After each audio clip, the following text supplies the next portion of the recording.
From the University of Florida's College of Journalism and Communications, you're watching WUFT News. This is a WUFT News update. I'm Charlize Ramos. The fate of 5 people aboard a lost Titanic tourism submarine appears bleak. A newly discovered debris field appears to include external parts of the sub, and even if the hull survived intact, they may have run out of air this morning. A co-founder of the company that operates the sub told the BBC there had been a hull breach and a catastrophic implosion during the dive 4 days ago. The other co-founder was on board operating the Titan.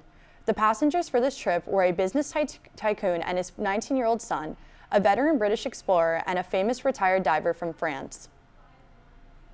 A law championed by Governor Ron DeSantis, which prohibited using Medicaid coverage for gender-affirming care, such as puberty blockers and hormone therapy, was ruled unconstitutional yesterday by a federal judge.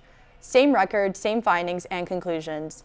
U.S. District Judge Hinkle wrote in his 54-page ruling, "Gender identity is real." This ruling comes as several other anti-trans laws have been overturned in recent weeks in Florida and across the nation. Alachua County Sheriff Clovis Watson has pulled his bid for re-election after a single term. Watson informed Supervisor of Elections Kim Barden this week that he is withdrawing from next year's campaign and will return the money he's raised for re-election. His withdrawal letter did not include a reason, but Watson expressed gratitude and courage and dedication of the employees at the Alachua County Sheriff's Office. A UF student gets his day in court for an unusual speeding ticket. Back in June, Joseph DeAndre Mojado told trooper who pulled him over that he didn't want to be late for class. Here's part of their interaction caught by the dashboard camera. I was going 116? Yeah. So sorry. Back there coming down that hill, and then you used all 3 lanes to cut off several cars. You're reckless, man. You're going to get somebody killed. I'm debating taking you to jail for reckless driving. Why are you doing that? I'm so sorry, so sir. stupid? I was honestly just trying to make it to class. The student went to court today to fight off the charge of reckless driving. After a brief jury trial, he was found not guilty. Alachua County residents gathered on Juneteenth for the unveiling of a new statue. The statue of the Sankofa bird honors Dr. Patricia Hilliard Nunn, who is a well-known historian and activist. For the event, there was live music, dancing, and speakers. The bird is a symbol of wisdom and heritage.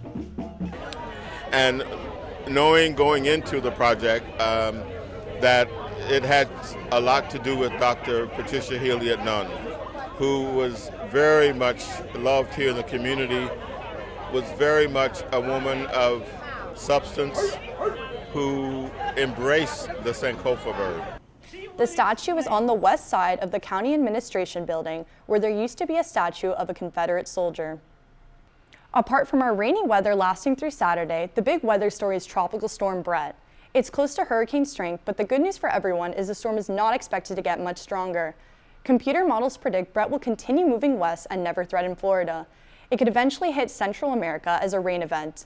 Tropical Depression 4 will be worth watching next week, but forecasters say it might turn to sea and never reach the southern U.S. mainland. In sports, Gator fans are celebrating as the baseball team will play in the championship series this weekend. Tonight, everyone will learn if the opponent will be LSU or Wake Forest. Our Juliana Rickenbaugh is following the Gators in Omaha.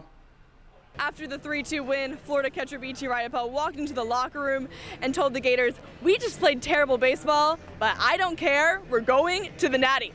The Gators clinched that in the 9th inning with a big catch from Michael Robertson. Knowing that it was do or die, he was ready to run right through the wall, and he was confident he had the catch. He told me he hadn't checked his phone yet, but thankfully he's got until Saturday, when the Gators play the winner of LSU and Wake Forest in the College World Series Final Series. Back on campus, around 200 middle and high school students gathered at UF today for a national student contest related to engineering. Participants came from Texas, Alabama, and all around Florida to compete with their own robots or mousetrap cars. This year's event is 3 days long with orientation, competition day, and an awards ceremony, all centered around the organization's goals. So SECME is incredibly important to the University of Florida because it provides opportunities for students that may not otherwise have engineering programs in their schools to do engineering projects early and often.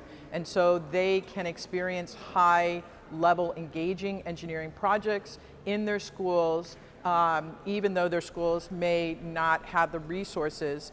The event included a mousetrap car competition, an AI competition, and a VEX robotics competition. Thanks for keeping up with WUFT News on Facebook. I'm Charlize Ramos. That's our time for now, but your Florida news is always on WUFT.org.